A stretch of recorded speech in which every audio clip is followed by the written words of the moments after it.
कितना? आखिर आपको आराम करने के लिए कितना समय चाहिए? जरा पूछो खुद से। आज के ठीक 10 साल पहले 2016 से 2026 इतना समय बीत गया। आप तब से अब तक क्या कर रहे थे? आखिर इतना आराम करने के लिए आपको समय क्यों चाहिए होता है? शरीर को इतना आराम की जरूरत क्यों है? आखिर आपके शरीर में इतनी कमजोरी और इतनी सुस्ती क्यों रहती है? फुर्ती से कभी कोई काम होता क्यों नहीं है? हर काम को करने के लिए बहाने और हर जरूरी काम को टालने की आदत आखिर कब तक आपके अंदर से जाएगी? कहीं ऐसा ना हो जाए कि आप किसी आराम के चक्कर में समय धीरे धीरे करते हुए आपके हाथों से निकल जाए और आप आखिरकार उस समय के छोर पे खड़ जाओ कि जहां पे आपको करने के लिए समय ही न बचे। आपको कोई मौका न मिले फिर से मेहनत करने के लिए, फिर से अपने लिए काम करने के लिए और फिर से कुछ बदलने के लिए। मुझे कुछ ज्यादा कहने की जरूरत नहीं है। आपके घर में, आपके परिवार में, आपके माहौल में बहुत से ऐसे लोग हैं जिनके साथ वैसा ही हुआ है। उनको जब अपना समय मिला था तो उन्हें कुछ नहीं करा सिवाय आराम और बहाने को छोड़ के, और आज वो जिंदगी में किसी मुकाम पे नहीं पहुंचे। उन्हें भरपूर समय मिला था। आखिर उनके जीवन में भी 10 से 25 साल के बीच में बहुत समय था। उन्हें भी बहुत टाइम था, लेकिन उन्हें कुछ नहीं करा। उन्हें इन चीजों को खिलवाड़ समझा और आज वो पछताते हैं। कहीं ऐसा तो नहीं कि आपको छोड़कर सारी दुनिया मेहनत कर रही हो, जी जान से अपने सपने के पीछे पागल हुए हो। निकल के देखो शहरों में लोग किस कदर दिन रात मेहनत कर रहे हैं। कोई अपने बिजनेस को लेके, कोई अपनी पढ़ाई को लेके, कोई अपने सपने को लेके, कोई अपने स्टार्टअप को आगे बढ़ाना चाहता है। किसी को नई जॉब लग रही है और कोई जॉब में प्रमोशन पाकर ऊंची पोस्ट पे जा रहा है। ये सब बातें खुद को याद दिलाओ और बताओ कि आपके पास ज्यादा समय नहीं है। बिल्कुल भी समय नहीं है। आपके पास इतना भी समय नहीं है कि आप 2 घंटा बैठकर फालतू रील को देख अपने समय को बर्बाद करो। हकीकत यह है कि आपके पास बहुत कम समय है और आप जितना जल्दी इस बात को समझ जाओ उतना ही बेहतर है। आराम छोड़ो, आराम करने की आदत को टालो और काम करने की आदत डालो। जिंदगी में कुछ तो इंटरेस्टिंग करो, कुछ तो सीखो, किसी चीज में तो मन लगाओ। क्या वाकई जीवन में आप पे कुछ भी ऐसा नहीं जिससे आपका जीवन बदल सके और जिस काम को आप जी जान लगा के कर सको? कुछ तो इंटरेस्टिंग जिंदगी में करने को होगा। आखिर दिन भर फोन में क्या ढूंढते रहते हो आप? ऐसे ही आराम करते करते देखो 2026 में भी 1 महीना बीतने को है। आपने पहले भी कुछ नहीं करा और अभी भी बहुत काम पड़ा हुआ है। अगर मैं झूठ बोल रहा हूँ तो मुझे कमेंट में बताओ कि हाँ, आपका काम पेंडिंग नहीं पड़ा, उसे आपको पूरा करना है। इसीलिए मैं कहता हूँ, मेरी बात मानो, उठो, जाओ और सबसे पहले आज अपना जरूरी काम पूरा करो। अगर क्लास का टीचर आपको बोले कि अगर ये होमवर्क पूरा करके नहीं आए तो कल आपको पूरे क्लास में खड़ा रहना पड़ेगा, तो हो सकता है शायद डर की वजह से आपको काम कर दो, क्योंकि आपको पता है टीचर ने बोला है तो डेफिनेटली वो काम कर सकता है।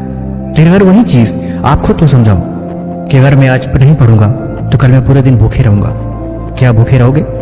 बहुत कम चांस है शायद खुद को तो ऐसा कर पाओ, लेकिन बड़ा ही रेयर है कि आप अपनी ही बात मानो। मान गए ना, क्योंकि आपका मन आपसे नहीं डरता।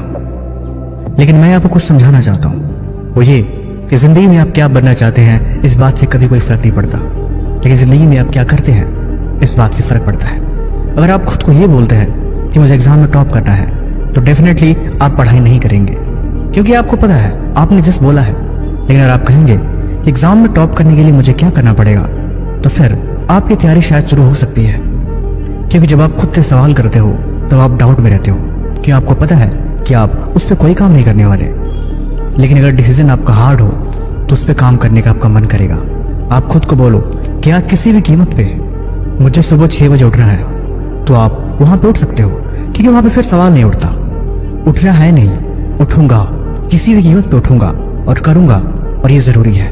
बस इसी से बात बन जाती है। इसीलिए आप सवाल पूछो खुद से कि 5 साल बाद आप अपने आप को कैसा देखना चाहते हो। अगर आप ऐसा सवाल पूछोगे तो आप ये भी पूछो कि उसके लिए आपको क्या करना पड़ेगा। पता है भीड़ चाल और एक डिसिप्लिन चाल में क्या अंतर होता है? जब आदमी के मन में गोल क्लियर होता है तो फिर उसका ध्यान नहीं भटकता, वो चीज़ों के प्रति बार बार इधर उधर मन को नहीं भटकाता। वो जानता है कुछ चीज़ें हैं जो बहुत जरूरी है और वो उसी से मतलब रखता है। अब आप ही सोचो, बाजार में अगर कोई चीज़ आपको खरीदनी है और आप उस चीज़ को ढूंढने के बजाय इधर उधर की चीज़ों पे ध्यान भटकाते रह गए तो अक्सर चीज़ों को खरीदने में देर हो जाती है। चाहे हो सके आप भूल भी जाओ कि आपको लेना क्या है, लेकिन अगर ध्यान एक जगह अटक है तो आप सीधे उसी दुकान पे जाओगे, अपना काम करोगे और वहां से निकलते बनोगे, क्योंकि आप अपने समय की भी कद्र करोगे और साथ ही साथ अपनी भी, क्योंकि आप जानते हो आपका समय कितना कीमती है। बुद्धिमान व्यक्ति ही करता है और जिसको सफल होना है वो इसी रास्ते पे चलते हैं। उनका टाइम उनके लिए सबसे इंपॉर्टेंट चीज होती है। 5 साल बाद जो आपने सोचा है वो कर पाओगे या नहीं, ये भी देखने का एक तरीका है।